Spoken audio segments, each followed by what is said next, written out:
Hello again from Richmond, Kentucky. This is Scanpacker Makarov. I want to take a few minutes of your time to comment on some video feeds that I had seen and some written forums that I had ran across and read where people were comparing the Taurus revolver to Smith & Wesson revolvers, to Ruger revolvers, to Colt revolvers, and all kinds of revolvers. A Colt revolver, going right up to the Sublime Python model, are great. I don't particularly like the fact that their cylinder release, you have to pull it back. I think it's counterproductive. But other than that, you know, they're the fine, great firearms. The Ruger, it's an all-cast gun. They say it's built like a tank, and I've had two. I've had Security 6, I've had the GP100. They've been great guns. This, of course, is my Taurus 66. I've got a video or two out on it. It's a great firearm. 7-shot, 357 Magnum. Now Taurus, in the beginning in 1941, made its first revolver, and it was a variant of a marriage between all of the aforementioned revolvers. But in 1970, Bangor Punta purchased Smith & Wesson. In 1971, Bangor Punta purchased Taurus. Now, Smith & Wesson never owned Taurus, and Taurus never owned Smith & Wesson, but this parent company, they shared technology and methodology, and according to what I have read, that the most technical part was shared from the Taurus people to the Smith & Wesson people, instead of the other way around, like we would expect today. In 1977, Taurus bought itself back, and in 1980, all ties with Smith & Wesson were severed by the Taurus company.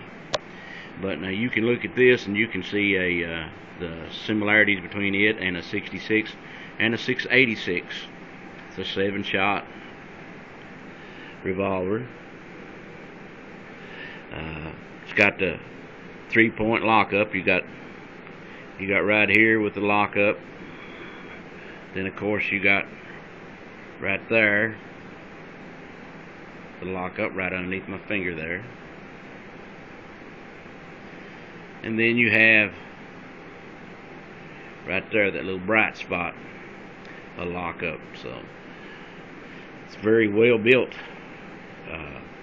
revolver. I like it very much. Very accurate. Shoots the 357 Magnum, 38 specials, 38 plus P's, 38 plus P plus, and very nice firearm. Very little movement. It has the transfer bar safety, which that's one thing on the older Smiths that I didn't like, was that hammer having the firing pin stuck out on it. This, of course, operates the same way between the two. Full lug barrel, fully enclosed over the ejector rod. Smooth combat trigger. Got the finger grooves on the rubber grips. Thought once about changing those and then changed my mind. They're very great. The cylinder timing, as you can see, there's not a very pronounced ring around that. Now that's after several hundred rounds shot through it. So everything is in time and working the way it should.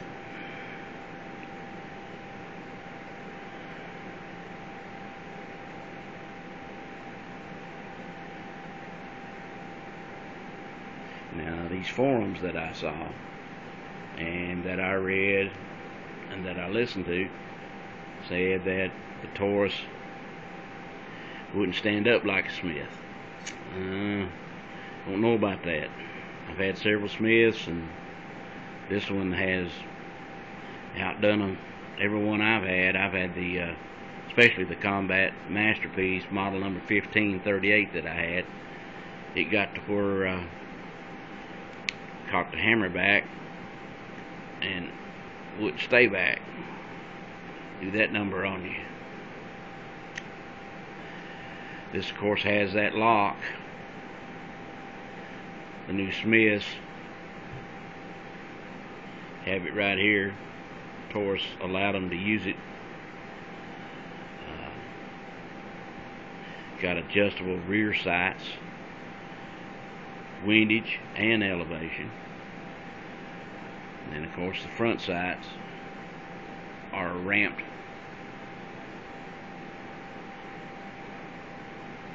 tight sight.